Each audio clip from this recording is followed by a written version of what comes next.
Good morning बच्चों। विज्ञान पाठ में हम आपको जंतुओं में पोषण इस समय पढ़ा रहे हैं, है ना। जिसमें कल हमने आपको मनुष्य के दांत के प्रकार हमने आपको पढ़ाया था। दांत के प्रकार में पढ़ाया था। आज हम आपको मनुष्य की जीभ एवं लार ग्रंथियों के बारे में हम आपको पढ़ाएंगे। आपका है मनुष्य की जीभ। ये है आपका, देखिए आप पहले इसको मनुष्य की जीभ कैसे होती है आप देख लीजिए। ये है जीभ का चित्र है। ये मनुष्य की जीभ इसी प्रकार से ऐसे होती है। इसकी संरचना है ये। मुख के अंदर जीभ एक मांसल अंग है जो मुख गुहा के पिछले भाग में निचली सतह से जुड़ी रहती है या भोजन ग्रहण करने में सहायता करती है या चबाए गए भोजन में लार को मिलाने में तथा इसे अंदर निगलने में मदद करती है। इसके अतिरिक्त यह स्वाद चखने का काम भी करती है। इसकी सतह पर छोटी छोटी स्वाद कलिकाएं होती हैं। ये स्वाद कलिकाएं जीभ के विभिन्न भागों में उपस्थित होती हैं तथा स्वाद की पहचान करती हैं। जीभ हमें बोलने में भी मदद करती है। जैसा कि आप देख रहे हैं, जीभ में सबसे जो पीछे का भाग होता है, पिछला भाग, वो तीखा, और उसके बाद जो बीच में दोनों तरफ है, दाहिने और बाएं तरफ, ये खट्टा, जहाँ पे खट्टे का स्वाद की ग्रंथियाँ हैं। और उसके बाद आपका उसके बाद आगे है नमकीन का, देख रहे हैं आप, और मीठा आपका सबसे आगे है। ये इसमें स्वाद की कलिकाएं होती हैं जिससे मनुष्य विभिन्न प्रकार के स्वाद का अनुभव करता है। अब इसमें लार ग्रंथियां पाई जाती हैं जो भोजन को पचाने में सहायता करती हैं। हमारे मुंह में 3 जोड़ी लार ग्रंथियां पाई जाती हैं। इन ग्रंथियों से लार नामक एक जलीय पदार्थ स्रावित होता है। लार भोजन को पचाने में मदद करती है। इसमें एमाइलेज नामक एक एंजाइम होता है जो स्टार्च पर कार्य करके इसे मल्टोज नामक शर्करा में बदल देता है। इसके बाद आपका आता है ग्रसिका। ग्रसिका हम आपको दिखा रहे हैं। ग्रसिका इसमें ये है आपकी ग्रसिका। ये आप देख रहे हैं ग्रसिका, ये है आपकी ग्रसिका है ना। इसमें देखिए मानव में जो ग्रसिका होती है, ग्रसिका या ग्रास नली एक लंबी नली है जो गले के पिछले भाग से निकलकर छाती के नीचे जाती है और आमाशय में खुलती है। इसे आहार नली भी कहते हैं। इसमें भोजन का पाचन नहीं होता, ये भोजन को सिर्फ आमाशय में पहुंचाती है। ये है आपका आमाशय, यहाँ पर है। ये आमाशय में भोजन ये केवल पहुंचता है, बस। इसके बाद हम आपको बताएंगे आमाशय। आमाशय आपका ये है। आमाशय इस तरीके से होता है, देखिए ये चित्र है इसका आमाशय का। आमाशय, हमारा आमाशय जेड आकार का, जैसा देख रहे हैं आप, बना हुआ है। जेड आकार का एक थैला है जो मांस का बना होता है। ये करीब 2 लीटर तक भोजन को एक समय में रख सकता है। भोजन आमाशय में अपने प्रकार के आधार पर कुछ मिनटों से कुछ घंटों तक ठहरता है। ये एक तरफ खुलकर ग्रसिका से भोजन प्राप्त करता है तथा दूसरी तरफ छोटी आंत में खुलता है। जब आमाशय में भोजन पहुंचता है तो वह आमाशय के दीवारों से स्रावित होने वाले पाचक रसों के साथ मिल जाता है।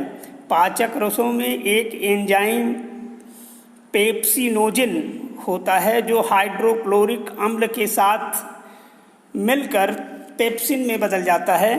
पेप्सिन प्रोटीन को पचाकर एक घुलनशील यौगिक में बदल देता है। आमाशय हाइड्रोक्लोरिक अम्ल भी उत्सर्जित करता है। यह अम्ल भोजन के साथ आने वाले अणुओं को, जीवाणुओं को नष्ट कर देता है। अब इसके बाद आता है आपका छोटी आंत। छोटी आंत जो है आपकी,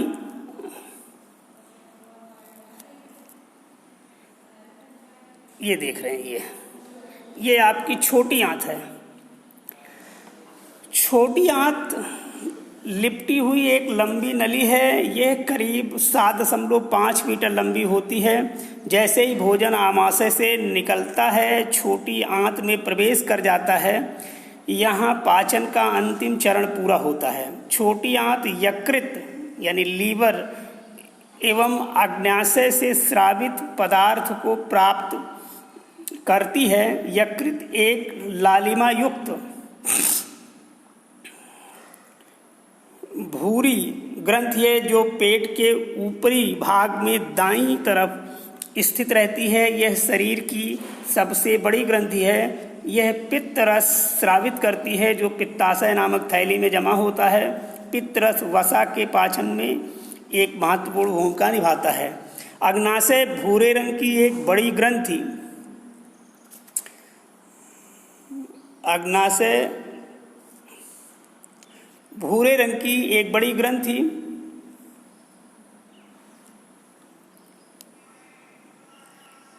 है जो आमाशय के ठीक नीचे होती है। अग्नाशयी रस कार्बोहाइड्रेट, वसा तथा प्रोटीन पर कार्य करता है तथा उसे सरल रूपों में बदल देता है।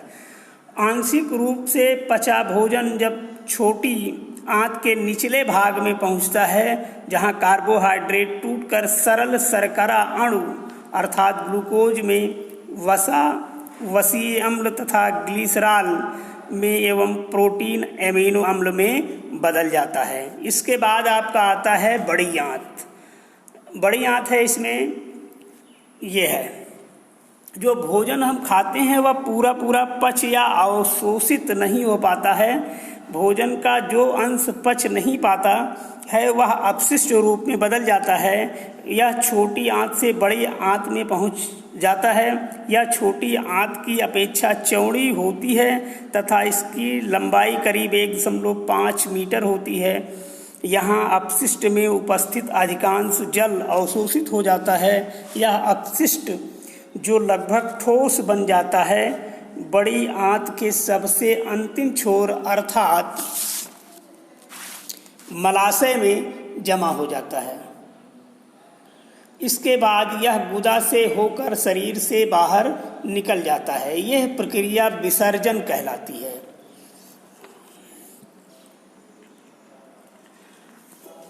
इसके बाद अब आपका है कि पाचन, परिवहन तथा श्वसन। जब भोजन पच जाता है तब अवशोषित हो जाता है तो इसे शरीर के सभी अंगों की कोशिकाओं तक पहुंचा दिया जाता है। इस कार्य को रक्त पूरा करता है। परिवहन तंत्र संपूर्ण शरीर में रक्त को पंप करता रहता है। यह पचे हुए भोजन के परिवहन में मदद करता है। इस तरीके से इसका परिवहन होता है पचे हुए भोजन का। फिर पचे हुए भोजन से ऊर्जा मुक्त होना आवश्यक होता है। यह तब होता है जब पचा हुआ भोजन शरीर की कोशिकाओं के भीतर श्वसन के समय ऑक्सीजन से रासायनिक क्रिया करता है, तब ये इसका ऑक्सीकरण होता है। श्वसन के समय उत्पन्न अपशिष्ट उत्पाद रक्त के साथ प्रवाहित होकर उत्सर्जन के लिए गुर्दों में पहुंच जाता है।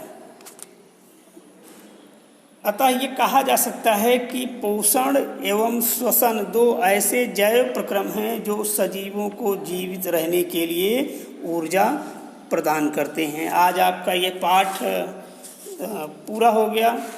कल हम आपको इसके प्रश्न लिखाएंगे, आपको देंगे लिखने के लिए। आज बस इतना ही।